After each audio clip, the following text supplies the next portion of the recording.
तसे तर तुम्ही आम्ही सगळेजण सुखावलं आहोत, आहे का नाही? बऱ्याच दिवसाची आस होती. कशाची? तुम्हाला प्रश्न पडला महाराज कशाची आस म्हणतायत? निवडणुकीची नाही बरं. तुम्हाला वाटतं की पाण्याचं कोणाला पडलंय महाराज निवडणुकीचं महत्वाचं होतं, आहे का नाही? तसं नाही. पाण्याशिवाय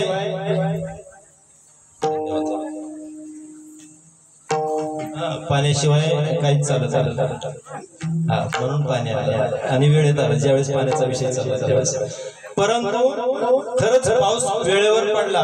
मगाशी महाराजांनी म्हणलं की विषय घेणार आहे, पण म्हणजे कीर्तनामुळे नाही पडला, माझ्यामुळे नाही पडला, ऐक नाही. त्याचा ज्यावेळेस योगायोग येतो आणि हे पाऊस लेट होण्याला कारण किंवा वेळेवर न पडण्याला कारण तुम्ही म्हणाल सगळेच महाराज लोक द्यायचं. कारण आता तुम्हाला सांगू सगळा बदल होत चाललाय, सगळा बदल होत चाललाय. ते आपण नंतर बघणारच आहोत. पण आज ज्यांचं प्रथम पुण्यस्मरण आहे, ज्यांचं वर्षश्राद्ध आहे, असे कैलासवासी राघू रामा जाधव हे या पृथ्वी तलावर काही वर्षापूर्वी जन्माला आले. आणि जसा निसर्गाचा नियम आहे तुमच्या आमच्या बाबतीत सुद्धा जसा आहे तसा त्यांच्याही बाबतीत तो नियम होता. आणि त्यांच्या मार्गाने ते जिथून आले होते तिथं गेले. त्यांच्या पश्चात त्यांच्या पत्नी सखुबाई राघू जाधव आणि 2 मुलगे आहेत, बबन राघू जाधव, नाथा राघू जाधव. त्यांच्या सुनबाईंचे नाव आहेत पारुबाई आणि रेशमा. तसेच 2 मुले आहेत, द्वारकाबाई आणि रंजनाताई. असा हा त्यांचा परिवार. बाकी शेजारी पाजारी असतील, नातेवाईक, ग्रामस्थ सगळेजण त्यांच्या जाण्यानं सगळे तुम्ही आम्ही आनंदित झालो का हो? या पृथ्वी तलावर माणूस जन्माला आल्यानंतर आपण पेढे वाटतो, पेढे. परंतु इथून गेल्यानंतर आपण पेढे वाटतो का? नाही वाटत. आपल्याला आनंद होतो का? नाही होत. आपल्याला दुःख होतो. दुःख होण्याचं कारण तरी काय? सावधान होता, सावधान व्हा मंडळी. आता आपल्याला कुणालाच काही पडलेलं नाही की खरंच आपण या ठिकाणी जन्माला कशासाठी येतो, त्या भगवंतानी या देहाची रचना कशासाठी केली असेल हे कोणालाच काही पडलेलं नाही. परंतु मी एक सांगेन, आता तरी आपण सावधान झालं पाहिजे. सावधान कशासाठी झालं पाहिजे? काळ बदलतोय दादा. उठा जागे वारे आता, स्मरण करा हरी नाथा, हरी चरणी ठेवा माथा, कवी व्यथा जन्माच्या. जागे वारे आता, स्मरण करा पैतरी नाथा, हरी चरणी ठेवा माथा.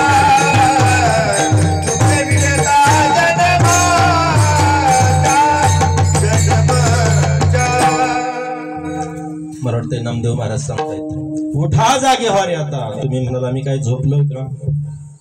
जर आपण झोपलेलो नसतो तर नामदेव महाराजांना असं म्हणण्याची वेळ आली नसती. जरी आपण डोळ्यानं जागा असू तरी सुद्धा आपण निश्चित झोपलेलो आहोत. हे शास्त्र वाचून बघा.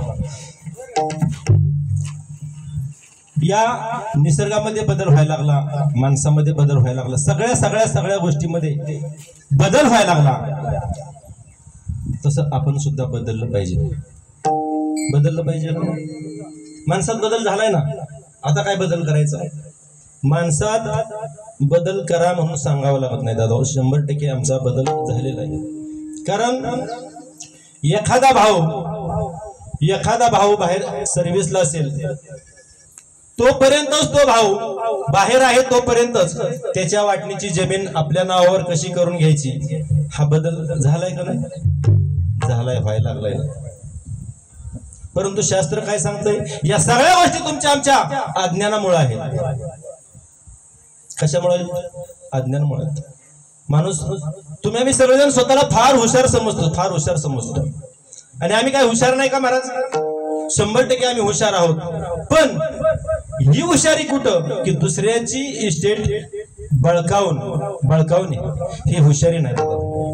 याला माणूस म्हणत नाही. कारण भगवंत सांगतात गीतेमध्ये, काय सांगतात? सर्व जन्माच्या शेवटी, प्रत्येक कीर्तनामध्ये माझी ही ओवी येते बरं का, सर्व जन्माच्या शेवटी एक मनुष्य जन्म पावे पाठी. तुमच्या आमच्या जीवाला ज्याला कीर्तन समजतं त्यांना ऐका बरं का. लोक म्हणतात की या महाराजाचं कीर्तनच समजत नाही. आपण जाग्यावर बसून नीट ऐकत नाही त्याच्यामुळे समजत नाही दादा. तुमच्या आमच्या जीव वेगळा आणि देह वेगळा. ऐका, आपल्याकडे तर एवढा वेळ नाही. जीव वेगळा आणि देह वेगळा. तुमच्या आमच्या जीवाला वाऱ्या आहेत, वाऱ्या. जसं आम्ही पंढरपूरच्या वाऱ्या करतो, एक वेळ जातो परत येतो, परत जातो परत येतो, परत जातो परत येतो. एकाही वेळेला आम्हाला पंढरपूरचं पांडुरंगाचं दर्शन व्यवस्थित होत नाही दादा. आणि म्हणून या वाऱ्या लागलेल्या आहेत. किती वेळा जन्माया, किती वेळा जन्माया रे, किती वेळा जन्माया रे, किती वेळा जन्माया रे. नित्य भावी भजिता, नित्य भावी भजिता,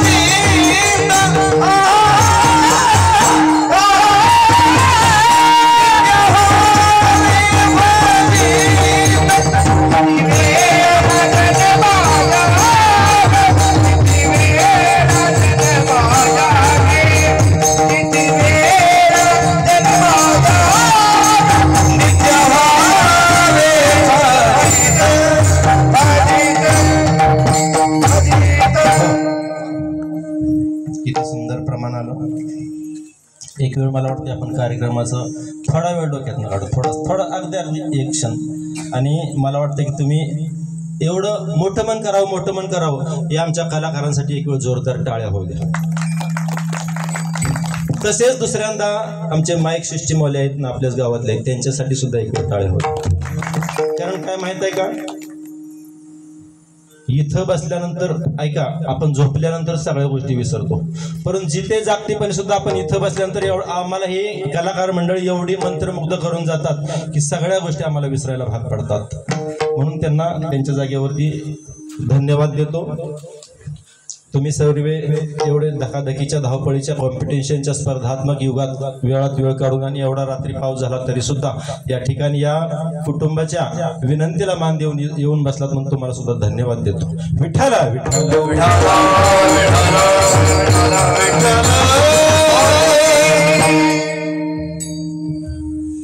आपण मी काय सांगत होतो महाराज, वाऱ्या काय होतं माहिती आहे का, मला बरेचसे लोक म्हणतात की तुम्ही जो विषय धरलाय तो तिथं जागावच राहून जातो आणि परत पुढंच वाटचाल होत. आपण आता वारी बघूया, कीर्तन थोडस होऊ द्या. आपल्या जीवाला जीव समजतो आहे का नाही, ऐकून आहे, बघितला नाही कोणी, आपण ऐकून आहे जीव. कारण हा देह पडल्यानंतर त्यातून जीव निघून जातो. काय निघून जातो महाराज?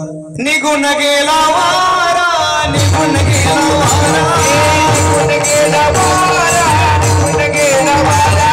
हरी राहिला पसारा, राहिला पसारा, राहिला पसारा, राहिला पसारा. निघून गेला वारा, निघून गेला वारा, निघून गेला वारा, खाली राहिला पसारा. निघून गेला वारा, निघून गेला वारा, निघून गेला वारा, खाली राहिला पसारा, पसारा. वारा म्हणजे काय, पसारा म्हणजे काय समजतंय का आपल्याला? आपण एवढे भोळे नाही. आम्हाला माहित आहे निघून गेला वारा आणि याला पसारा म्हटलंय, पसारा आहे का नाही. मग याला आम्ही किती समजतो पसारा, आम्ही याला सजवतो किती. हा पसारा आहे का नाही. पसारा नंतर काय करायचं आहे, गाडायचं आहे किंवा त्याला काडी लावून द्यायची. परंतु याला आम्ही किती सजवतो, किती सजवतो, किती सजवतो. आणि मला सांगा, जी नाशिवंत वस्तू आहे, जी नाशिवंत वस्तू आहे, हे नाशिवंतच आहे ना, तुकोबऱ्याने सांगितलं ना, नाशिवंत आहे. आणि हे खळग भरण्यासाठी माणूस वाईट वागतो बरं. जे नाशिवंत आहे, ज्याला काडी लागणार आहे, पण आपलं अज्ञान पण कुठे आहे ते मी सांगतोय. माणूस सहजासहजी म्हणून जातो की बाबा आपण काय बरोबर घेऊन जाणार आहे, आपण बरोबर काय घेऊन जाणार आहे, सहज म्हणून जातो, सहज म्हणून जातो माणूस. परंतु त्याचा खिसा कापल्याशिवाय राहत नाही. तसं हा जो आपला जीव आहे, तो जीव ही कितवी वारी आहे महाराज? शेवटची पाळी मनुष्य चुकली